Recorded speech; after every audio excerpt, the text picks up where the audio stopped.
सभी का मंगल हो। नमस्कार। वो माता पिता अपने बच्चे को भविष्य खराब कर रही है, उसको बजाय रिश्ते निभाने के, समझाने के, उसके लिए वो धृतराष्ट्र बन रहे हैं।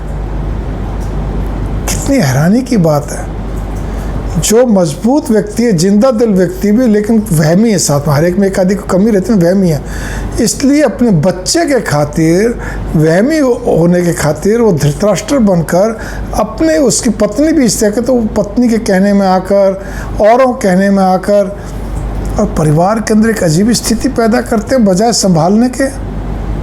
और ऊपर से क्या कहते हैं, फालतू फालतू, जिसको कहना चाहिए वैसे तो बकवास भरी बातें बोलनी चाहिए, फालतू बातें करते हैं, ओछी बातें करते हैं कि जो कुछ करवा दिया कर दिया हैं। ये इसको पता नहीं क्या हो गया, कुछ भी नहीं हुआ। आप लोगों की सबकी हरकतों से, पूरे परिवार की हरकतों से बंदा चुप हो गया, बंदा घर से अलग हो गया। आपकी सर्विस करता है, अगला अपने सर्विस का ट्रांसफ़र कहीं और कहीं करवा लिया। बिजनेस करता है, या तो उसने बिजनेस अलग कर लिया, नहीं तो नहीं। क्यों?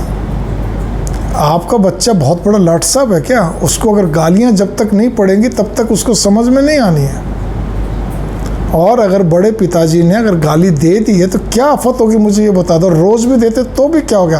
काम सीखना है कि नहीं सीखना? लेकिन नहीं, बच्चे की मम्मी का यूँ लगता है पता नहीं क्या हो गया। अरे आपका बच्चा तो वो है जो कि क्या कहते हैं, कोई काम दाम का, ना काम का ना काज का, खाली बस ऊंचे ऊंचे ख्वाब, ऊंचे ऊंचे ख्याल, और ज़्यादा मेहनत करना नहीं। उसको तो रोज़ 2-4 जूते भी पड़ने चाहिए, खींच खींच के थप्पड़ लगने चाहिए, उसको गालियाँ पड़नी चाहिए। उसको अगर काम सीखना है, बड़ा बनना है, नाम कमाना है, तो उसको उस कांटों से निकलना पड़ेगा जिस कांटों से आपके घर के मर्द निकले हैं, ज़मीन से उठकर ऊपर हुए हैं। ऐसे काम नहीं चलेगा। इस बात पे गौर करिए। बच्चों के लिए धृतराष्ट्र मत बनिए। ये बात मैं आपको फिर कहना चाहता हूँ। मैंने बहुत घर ऐसे देखे हैं जहाँ क्या कहते हैं, चाहे चाचा हो, चाहे बड़े पिताजी ताऊ जी हों, चाहे कोई भी हो, या और भी, मतलब क्या मजाल है उनमें से घर की औरतें उनमें से किसी को कुछ बोल दें कि आपने मेरे बच्चे को गालियाँ क्यों दी, आप मेरे बच्चे को रोज़ डांटते क्यों, उसकी कोई गलती नहीं थी, आज आपने उसको थप्पड़ क्यों मार दिया, उसके लात क्यों मार? नहीं जी नहीं, मतलब ही नहीं। अपनी आंखों देखी बात बता रहा हूँ मैं, राजस्थान की बात बता रहा हूँ, इसीलिए मैं इतनी बात बोल रहा हूँ।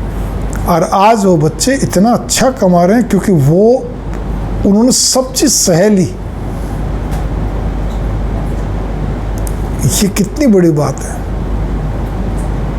आप ये वाली बात करते हैं, मैं मतलब ये तो चाचा, बड़े पिताजी, सारी चीज़ है। जहाँ पे बच्चे कहते हैं अपने रिश्तेदार को रहते हैं, वहाँ पर भी अगर डांट खा रहे हैं तो मजाल है माँ बाप ने कुछ बोल दिया, नहीं बोलते। तो इसीलिए जिस घर के अंदर अगर आपको बच्चे को काम करवाना है तो जिसके अधीन है, कोई भी घर का दूसरा व्यक्ति, खास तौर पर स्त्रियाँ नहीं बोलेंगी। चाहे दादी हो, नानी हो, चाची हो, ताई हो, मम्मी हो, कोई भी हो। पुरुष तो खैर नहीं बोलते, फिर भी बोले तो उनको भी बोलने का हक नहीं है जिसके अधीन काम कर रहा है।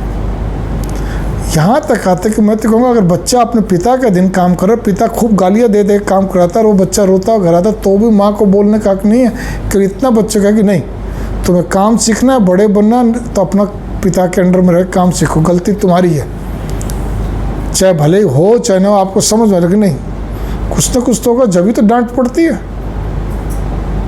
ये होना चाहिए। आप उसकी तरफदारी करते हैं, घर के अंदर विध्वंस पैदा करते हैं, फिर ये कहते हैं कुछ करवा दिया कर दिया।